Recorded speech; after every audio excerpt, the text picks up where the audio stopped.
വീട്ടിലേക്ക് ഐശ്വര്യവും ആരോഗ്യവും ഒരുപോലെ കൊണ്ടുവരുന്ന ഒരു ജീവിക്കുന്ന ഔഷധശാലയാണ് കൃഷ്ണതുളസി. അതിൽ ഒട്ടും തന്നെ അതിശയോക്തിയില്ല. നമ്മുടെ മുറ്റത്ത് ശാന്തമായി വളരുന്ന ഈ സസ്യത്തെക്കുറിച്ച് ഇന്ന് നമുക്ക് വിശദമായി അറിയാം.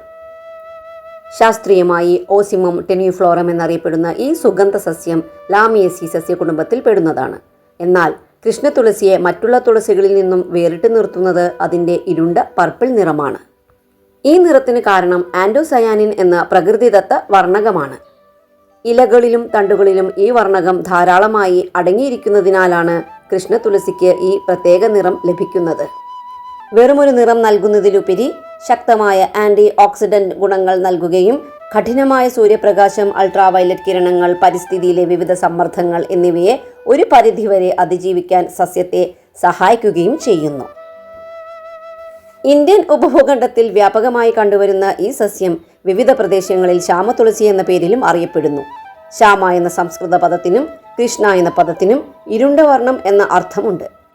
അതുകൊണ്ടാണ് ഈ ഇരുണ്ട നിറമുള്ള തുളസിയെ കൃഷ്ണതുളസി എന്ന് വിളിക്കുന്നത്.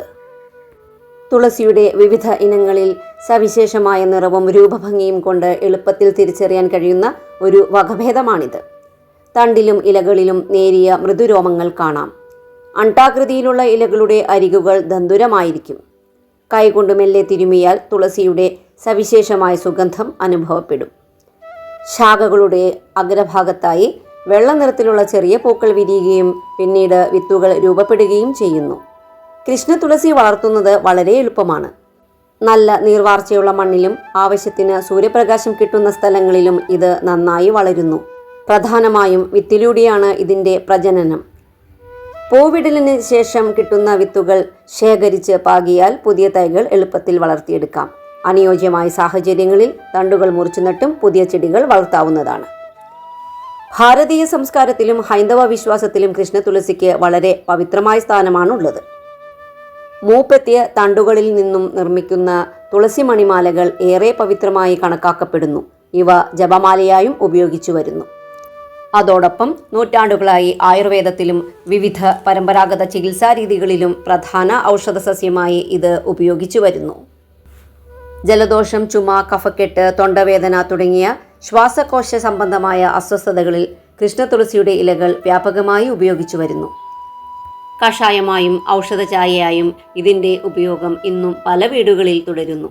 പരമ്പരാഗത ചികിത്സാ രീതികളിൽ കൃഷ്ണതുളസിയുടെ ഇലനീര് ചെവിവേദന ശമിപ്പിക്കാനും തണലിൽ ഉണക്കിപ്പൊടിച്ച ഇലകൾ ജലദോഷം, മൂക്കടപ്പ് എന്നിവയിൽ നാസികാചൂർണമായും ഉപയോഗിച്ചു വരുന്നു.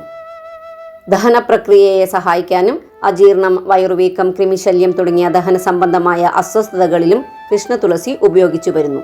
പനിക്കും ഔഷധമായി ഇത് ഉപയോഗിക്കാറുണ്ട്. ശക്തമായ ആൻറ്റി ഓക്സിഡന്റ്, ആൻറ്റി മൈക്രോബിയൽ ഗുണങ്ങൾ അടങ്ങിയിരിക്കുന്നതിനാൽ ശരീരത്തിൻ്റെ സ്വാഭാവിക പ്രതിരോധ ശേഷിയെ പിന്തുണയ്ക്കാനും ഈ സസ്യം സഹായകമാണെന്ന് വിവിധ പഠനങ്ങൾ സൂചിപ്പിക്കുന്നു. ചെറിയ മുറിവുകൾ, ചൊറിച്ചിൽ, ചില ചർമ്മ പ്രശ്നങ്ങൾ എന്നിവയിലും ഇത് പരമ്പരാഗതമായി ഉപയോഗിച്ചു വരുന്നു. കൂടാതെ രക്തത്തിലെ പഞ്ചസാരയുടെ നിയന്ത്രണം, മാനസിക സമ്മർദ്ദം കുറയ്ക്കൽ തുടങ്ങിയ മേഖലകളിലും ഇതിൻ്റെ സാധ്യതകളെക്കുറിച്ച് ആധുനിക ഗവേഷണങ്ങൾ തുടരുകയാണ്. ഔഷധ ഗുണങ്ങൾക്കൊപ്പം പരിസ്ഥിതിക്കും ഏറെ ഗുണം ചെയ്യുന്ന ഒരു സസ്യം കൂടിയാണ് കൃഷ്ണതുളസി. ഇതിൻ്റെ സുഗന്ധം കൊതുകുകൾ പോലെ ചില പ്രാണികളെ അകറ്റാൻ സഹായിക്കുമെന്ന് വിശ്വസിക്കപ്പെടുന്നു. അതോടൊപ്പം തേനീച്ചകൾ, ചിത്രശലഭങ്ങൾ തുടങ്ങിയ പരാഗണ സഹായികളെ ആകർഷിക്കുന്നതിനാൽ ജൈവ വൈവിധ്യം നിലനിർത്തുന്നതിലും ഈ സസ്യം പ്രധാന പങ്ക് വഹിക്കുന്നു. സൗന്ദര്യവും ഔഷധമൂല്യവും സാംസ്കാരിക പ്രാധാന്യവും പരിസ്ഥിതിയോടുള്ള സംഭാവനയും ഒരുപോലെ ഒത്തുചേരുന്ന അപൂർവ സസ്യങ്ങളിലൊന്നാണ് കൃഷ്ണതുളസി. മറ്റൊരു ചെടി വിസ്മയവുമായി നമുക്ക് വീണ്ടും കാണാം. നന്ദി, നമസ്കാരം.